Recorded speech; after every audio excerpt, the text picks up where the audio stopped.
اور اہل بیت، یہ تو لوگ ان کو الگ کرتے ہیں، کوئی اہل بیت ہے، کوئی صحابی، بھائی سب اصحابی ہے، سب اصحابی ہے۔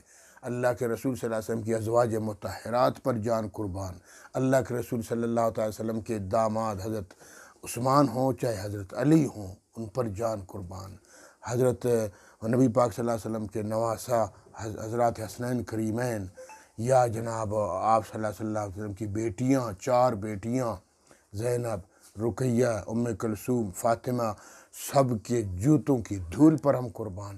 عظیم لوگ ہیں، افراتفری پھیلائی ہوئی ہے، کوئی کہتا ہے ہم صحابہ کو مانتے ہیں، کوئی کہتا ہے ہم اہل بیت کو، نہ، اہل سنت والجماعت کا عقیدہ ہے، حنفیوں کا عقیدہ ہے، مالکیوں کا عقیدہ ہے، شوافع کا عقیدہ ہے، حنبلیوں کا عقیدہ ہے، اہل حدیث کا عقیدہ ہے، اور اہل سنت کے دونوں فرقے آج کل کے جو بریلوی دیوبندی، سب کا عقیدہ یہی ہے کہ صحابہ کرام ایک ہماری آنکھ، دوسری آنکھ اہل بیت، دونوں کی عزت ہے، دونوں کا وقار ہے، دونوں کی عظمت ہے، دونوں کے شان میں گستاخی کفر ہے، یہ ہمارا ایمان ہے۔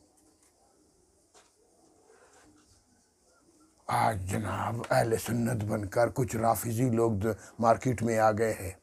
یہ تو شاہ عبدالعزیز محدث دہلوی رحمۃ اللہ علیہ نے، شاہ ولی اللہ کے بیٹے شاہ عبدالعزیز محدث دہلوی رحمۃ اللہ علیہ نے واضح تحفہ ناشریہ میں لکھا کہ ہمارے مدارس میں بہت سے یہودی پڑھ کر فارغ ہو گئے ہیں، زندگی بھر ہمارے مدرسے میں درس دیتے رہے ہیں، مرنے کے بعد پتہ چلا یہودی تھا، ہم زندگی بھر ہمارے مدرسے میں مہتمم رہے ہیں، مسجد کے خطیب رہے ہیں، مفتی رہے ہیں، قاضی القضات رہے ہیں، اور مرنے کے بعد پتہ چل گیا یہ تو کفار کی سازش ہے، وہ اپنے بندوں کو ہمارے اندر بھیجتے ہیں اور جناب پھر پھیلاتے ہیں کفر۔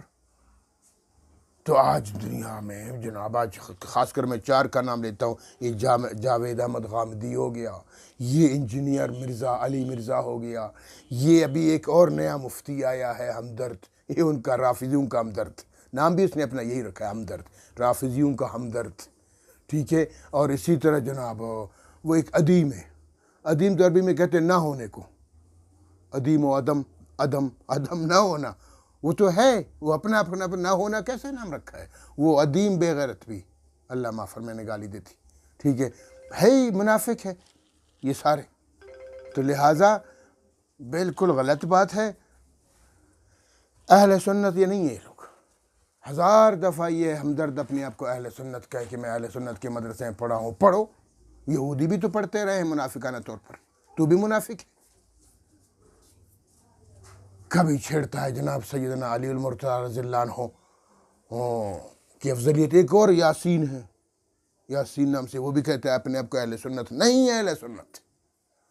اہل سنت وہ ہے جو سیدنا علی المرتضیٰ رضی اللہ تعالیٰ عنہ کو خلیفہ چہارم سمجھتا ہے، صدیق اکبر رضی اللہ تعالیٰ عنہ خلیفہ اول، فاروق اعظم رضی اللہ تعالیٰ عنہ خلیفہ ثانی، اور سیدنا عثمان ذو النورین خلیفہ ثالث، تیسرا خلیفہ، اور سیدنا علی المرتضیٰ رضی اللہ تعالیٰ عنہ کرم اللہ وجہ چوتھے خلیفہ۔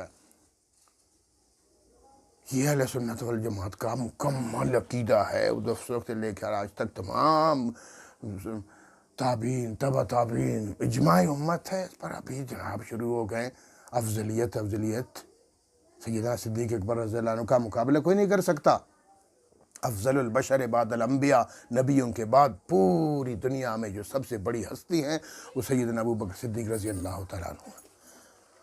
تو یہ اس طرح کے کچھ لوگ آئے ہوئے ہیں مارکیٹ میں، آنے دو ان کو، یہ تو اسلام ان سے تھوڑی دبے گا اور نکھرے گا۔ تو اس لیے فرمایا، دوبارہ اس غلطی کا تذکرہ فرما کر اللہ تعالیٰ اعلان فرماتے ہیں، اپنی رضا کا اعلان فرماتے ہیں صحابہ کرام کے لیے، فرمایا ان الذین تولوا منکم، ان بے شک الذین جو لوگ تولوا پیٹھ پھیر لی تم میں سے، جن لوگوں نے پیٹھ پھیر لی، پشت دکھا دی، منکم تم میں سے، غزوہ احد میں تم میں سے، یعنی صحابہ کرام کو اللہ فرماتے تم میں سے جن لوگوں نے پشت پھیر لی، لغزش ہو گئی، کیونکہ وہ جو گھاٹی پر بیٹھے ہوئے 50 تیر انداز تھے وہ نیچے آ گئے ان میں سے، ساتھ رہ گئے، باقی سب نیچے آ گئے، غلطی ہو گئی، اجتہادی غلطی ہو گئی، لغزش ہو گئی، تو اللہ تعالیٰ اس کو بار بار ذکر فرماتے ہیں۔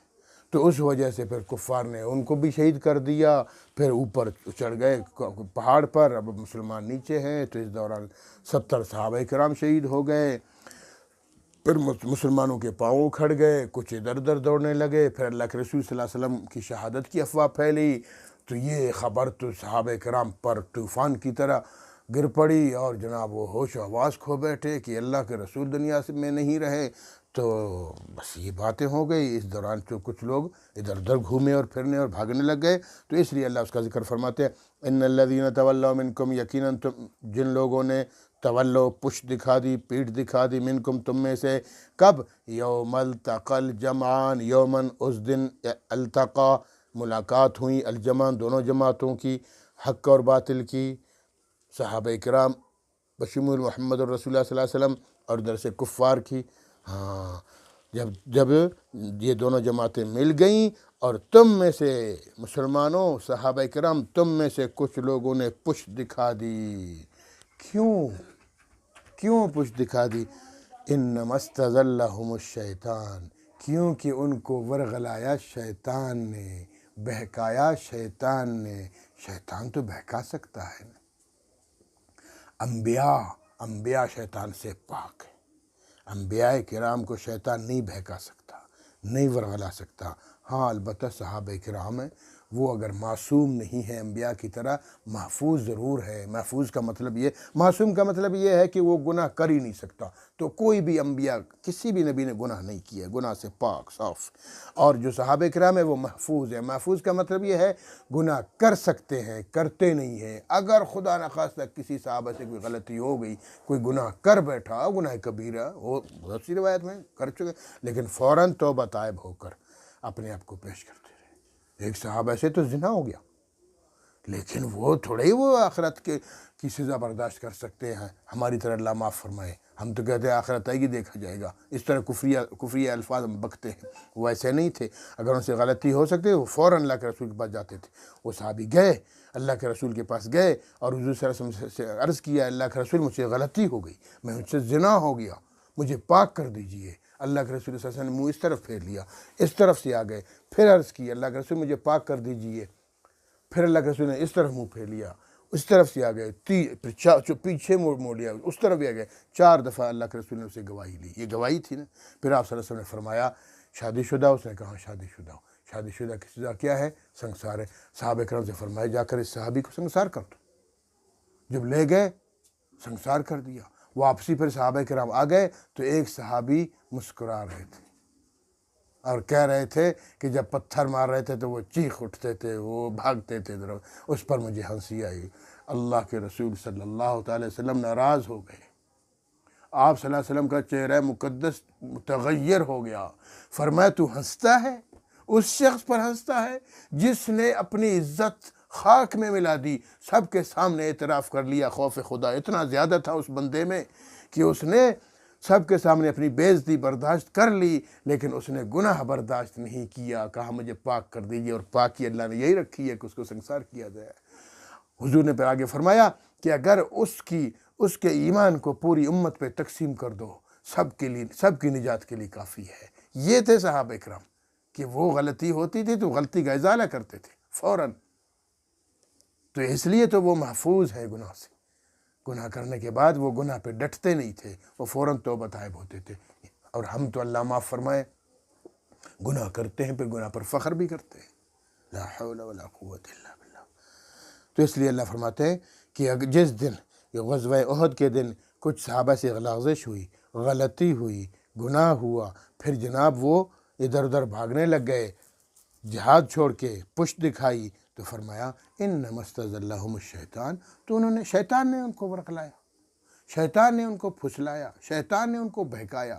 جیسے سیدنا یوسف علیہ السلام کے بارے میں آگے چل کر ہم پڑھیں گے کہ سیدنا یوسف علیہ السلام کے 10 بھائیوں نے مہاراج یوسف علیہ السلام کو کوٹا، یوسف علیہ السلام کو زخمی کر دیا، یوسف علیہ السلام کو کنویں میں پھینک دیا، یوسف علیہ السلام کو آخر کار قافلے کے ہاتھوں بیچ بھی دیا، اپنے سے الگ کر دیا، اپنے والد محترم کو رلا دیا، اپنے بیٹے سے جدا کر دیا۔ کتنا بڑا ظلم کیا۔ 40 سال کے بعد جب دوبارہ ملاقات ہو گئی، سیدنا یوسف علیہ السلام مصر کے بادشاہ بن گئے تھے۔ جب پہچان ہو گئی، پھر سیدنا یوسف علیہ السلام نے سب بھائیوں کو بلایا، والدین کو بلایا، پورے خاندان کو بلایا اور ان کو جگہ دی اور ان کو عزت دی۔ بھائی حیران ہو گئے کہ ہم نے ان کو بچپن میں مارا، زخمی کر دیا، کنویں میں پھینک دیا، بیچ دیا، جھوٹ بولا ان کے خلاف، اور ان کی حالت دیکھیں کہ ہمیں عزت دے رہے ہیں۔ تو انہوں نے کہا کہ آپ ہمیں مار دیں۔ حضور صلی اللہ علیہ وسلم نے فرمایا نہیں، میں کیوں ماروں گا، میں تو تمہارا بھائی ہوں، تم تو میرے بھائی ہو۔ تو انہوں نے کہا ہم بھی تو بھائی تھے، ہم آپ کو مارتے رہے۔ فرمایا نہیں، ایسا نہیں ہو سکتا، کوئی بھائی کسی کو مارے کیسے ہو سکتا ہے؟ وہ شیطان نے آپ کو ورغلایا تھا۔ سبحان اللہ و بحمدہ، سبحان اللہ۔ کیا عظیم رتبہ ہے انبیاء کرام کا، کیا عظیم ظرف ہے انبیاء کرام کا۔ وہ تو شیطان نے آپ لوگوں کو ورغلایا تھا، آپ لوگ تو ایسا کر ہی نہیں سکتے تھے۔ شیطان تو دشمن ہے ہم لوگوں کا، آپ میرے بھائی ہو، گلے مل گئے۔ سبحان